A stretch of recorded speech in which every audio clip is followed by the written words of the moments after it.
नमस्कार, मैं हूं कपिंद्र तिवारी और आप देख रहे हैं यूट्यूब चैनल जैव अमृतम। आप देख सकते हैं ये पत्तियां हैं, सूखी पत्तियां हैं, सूखी पत्तियों का ढेर है और सूखी पत्तियों के ढेर से ही यहाँ पर खाद बनाने का काम किया जाता है। और इन पत्तियों को छांटना, इन पत्तियों को छांट के निकालने के बाद इनको अलग अलग करना, साथ ही तमाम तरीके के प्रोसेसिंग के माध्यम से हम इसे खाद में बदलने का प्रयास करते हैं। इसके लिए सबसे पहले अलग अलग जगह से आई हुई पत्तियों को हम इकट्ठा करते हैं। इकट्ठा करने के बाद उसको छांट करके ये कूड़ों को उससे अलग किया जाता है। आप देख रहे हैं ये सारे कूड़े जो पत्तियों की छटाई से निकाले गए हैं, ये सारे कूड़े छांट करके अलग किए जाते हैं। इसके लिए बाद में बताएंगे कि इन छाटे हुए प्लास्टिक और बाकी कचरों का क्या किया जाता है। आइए मेरे साथ, आपको ये अभी पूरा प्रोसेसिंग का तरीका बताएंगे।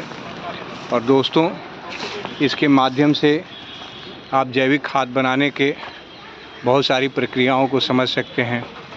यहाँ देखिए, यहाँ पर ये जो खाद अभी रखा गया है खाद बनाने के लिए, ये पूरे प्रोसेसिंग होकर के यहाँ आ चुका है। अब इसको हम प्लास्टिक से ढक देंगे। ढकने के बाद बीच बीच में 10 दिन 15 दिन बाद जो है इसको चलाते रहेंगे और इसमें जो जैव अमृतम के तरफ से जो ऑर्गेनिक डिकम्पोज़र है उसका भी उपयोग करते रहेंगे। आप देखिए, जैसे वो अभी वहाँ पे भराई हो रही है, ठीक वैसे ही यहाँ पर लाट लगाया जा चुका है। इसके अलावा ये देखिए दूसरा, ये तीसरा और ये चौथा देखिए, ये खाद बन कर के बिल्कुल तैयार है। ये अब इसकी छटाई होगी। छटाई के उपरांत जो है ये उपयोग में लाया जाएगा। ये लगभग 1 टन खाद तैयार हो गई है और वहाँ पर अभी भराई का काम चालू है। यहाँ पर ये सारी चीज़ें मिक्स की गई हैं। मिक्स करने के बाद जो है आप देखिए, इसको वहाँ पर भराई के लिए ले जाया जा रहा है। और ये है हमारा ऑर्गेनिक डिकम्पोज़र। इसको बनाने की विधि बहुत सरल है। इसको अगले वीडियो में बताऊंगा कि इसको कैसे बनाते हैं। बनाने की विधि आप फ्लो चार्ट आपके सामने है। आप बहुत आसानी से फ्लो चार्ट के माध्यम से आप पत्तियों को डिकम्पोज़ करने का जो फार्मूला है, बहुत से लोग पत्तियों को डिकम्पोज़ करके खाद बनाने से घबराते हैं, क्योंकि अलग अलग तरह की पत्तियां होती हैं। नीम की पत्तियां, बेल की पत्तियां और पीपल की पत्तियां, बरगद की पत्तियां, गूलर की, पाकड़ की, अलग अलग तरीके की हज़ारों वैरायटी है पत्तियों की।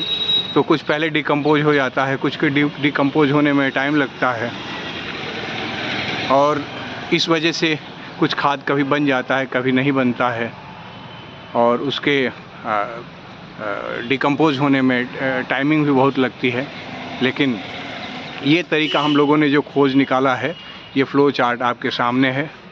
सबसे पहले देखेंगे, यहाँ लिखा हुआ है लीफ वेस्ट। ये पत्तियों का जो है, पत्तियाँ इकट्ठा की गई जो आपने देखा किस तरह से हम पत्तियों को इकट्ठा करते हैं। उसके बाद ये आ गया सेपरेशन। दूसरा आपने देखा कि किस तरह से पत्तियों से अन्य चीज़ों को अलग किया जाता है। पत्तियों को अलग करने के बाद जो है यहाँ आ गया कटिंग, क्रशिंग एंड ये कटिंग करते हैं और उसको क्रश करते हैं, उसको जो है कोशिश करते हैं कि उसको छोटे छोटे कर दिया जाए। छोटे छोटे टुकड़ों में करने के लिए मशीन का उपयोग करते हैं, और जब वो टुकड़े में हो जाता है तो डिकम्पोज होने में आसान हो जाता है। उसके बाद जो है देखिए, आप यहाँ देखेंगे मिक्सिंग ऑफ लिप्स विथ। अब पत्तियों के साथ हम क्या क्या मिलाते हैं, तो सबसे पहले पत्तियों के साथ हम मिलाते हैं एनिमल वेस्ट। ये जो आप देख रहे हैं एनिमल वेस्ट मतलब काउडंग, गोबर। गोबर वो किसी भी जो है गाय का हो, किसी भी भैंस का हो, वो गोबर का इस्तेमाल हम करते हैं। वैसे अगर देसी गाय का गोबर है, देसी गाय मतलब साहिवाल, गंगा तीरी या अन्य बहुत सी प्रजातियां हैं, तो देसी गाय के गोबर का इस्तेमाल करते हैं तो वो ज़्यादा अच्छा होता है। लेकिन हम किसी भी जानवर के गोबर का इस्तेमाल कर सकते हैं, गाय का भी, भैंस का भी, और जो है क्या कहते हैं देसी गाय का भी। उसके बाद न्यूट्रिएंट्स मिलाते हैं इसमें, जो हम ऑर्गेनिक डिकम्पोज़र बनाए हुए हैं उसमें वो मिलाते हैं, और उसके पावर को, खाद के पावर को जो है उसमें फास्फोरस की मात्रा, उसमें पोटेशियम की मात्रा, उसमें अन्य चीज़ों की मात्रा बढ़े, इसके लिए न्यूट्रिएंट्स मिलाया जाता है अलग अलग। वो हम आपको अगले वीडियो में बताएंगे। इसके बाद जो है उसमें हम मिलाते हैं माइक्रोबियल कल्चर। ये एक तरह का जो है हम ऐसा जैव तैयार किया है हम लोगों ने, जो खाद बनाने में ये इसका बहुत बड़ा रोल है माइक्रोबियल कल्चर का, जो खाद बनाने में जो है पत्तियों को डिकम्पोज करने में सबसे ज़्यादा मदद करता है। माइक्रोबियल कल्चर के बाद मिलाते हैं हम उसमें कैटलिस्ट। ये कैटलिस्ट जो आप देख रहे हैं ये भी एक तरह का कल्चर ही है, और ये उसको डिकम्पोज करने में, जो माइक्रोबियल कल्चर है उसकी कैपेसिटी को और बढ़ाने में ये मदद करता है। और उसके बाद मिलाते हैं इनोकुलम। ये सारी चीज़ें मिलाने के बाद जो है बाकी प्रोसेस जो हमने आपको दिखाया है। उसके बाद ये देखिए नीचे आता है reaction in reactor with control of pH. ये सारी चीज़ें जो है ये उसमें वहाँ भी लगाते हैं, और ये देखिए आप ये रिएक्टर बने हुए हैं, इसका भी हम इस्तेमाल करते हैं। ये दोनों तरीक़ों का इस्तेमाल करते हैं। पहले हम लोग इसी में बनाते थे, बट अभी क्या है कि वहाँ पर नीचे भी बनाना शुरू कर दिया। तो ये दोनों तरफ से जो है हम बीच बीच में उसका टेम्परेचर आदि लेते रहते हैं कि किस तरह से इन सब चीज़ों को जो है फास्ट ग्रोइंग पे ले आना है। कुल मिलाकर के यही है कि हमारे खाद की क्वालिटी अच्छी हो और उसमें टाइमिंग कब लगे। तो ये इनक्यूबेशन पीरियड जैसा कि मैंने बताया कि 45 दिन के आसपास लगता है, 45 से 50 दिन। उसमें हम बीच बीच में उसको इनक्यूबेशन में डाल देते हैं ताकि उसमें हवा का प्रवेश ना हो। हवा का प्रवेश नहीं होने से वो जो अपना माइक्रोबियल कल्चर है और कैटलिस्ट दोनों मिलकर के खाद को ज़्यादा जल्दी से जल्दी बनाने का काम करते हैं। उसके बाद जो है देखिए ये सैम्पलिंग हमारी कोशिश रहती है कि जो भी प्रोडक्ट हमारा तैयार हो उसकी सैम्पलिंग कराई जाए ताकि ये पता चले कि उस खाद में क्या क्या चीज़ें हैं और कहीं कोई चीज़ की कमी तो नहीं रह गई जो हमारे प्लांट्स जिस प्लांट्स में हम उसको डालते हैं उसको ग्रो करने के लिए। तो ये जो है हमारी कोशिश है कि बाज़ार में जब भी हम हैंड ओवर करते हैं तो उसकी सैम्पलिंग ज़रूर कराएं। उसके बाद ये आ गया बायो फर्टिलाइज़र जो तैयार होता है ये भी हम आपको दिखा दें। अभी आपको दिखाए भी थे लेकिन फिर एक बार दिखा दें। ये बायो फर्टिलाइज़र ऐसे बन के तैयार हो गया। ये बायो फर्टिलाइज़र बन के तैयार हो गया है।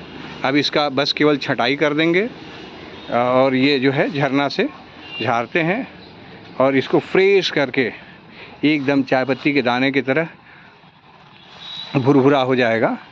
और इसको जो है कोल्ड एंड ड्राई मतलब सूखे में नहीं रखते हैं, धूप में रखेंगे तो जो है ख़राब हो जाएगा। जैसे जैसे सूखेगा इसके अंदर की अगर नमी ख़त्म होती है तो नमी ख़त्म होने के साथ साथ जो है ये इसकी क्वालिटी ख़राब हो जाती है। तो इसमें नमी बने रहे, इसके लिए ज़रूरी है कि इसको ठंडी जगह पे रखें, छायादार जगह पे रखें।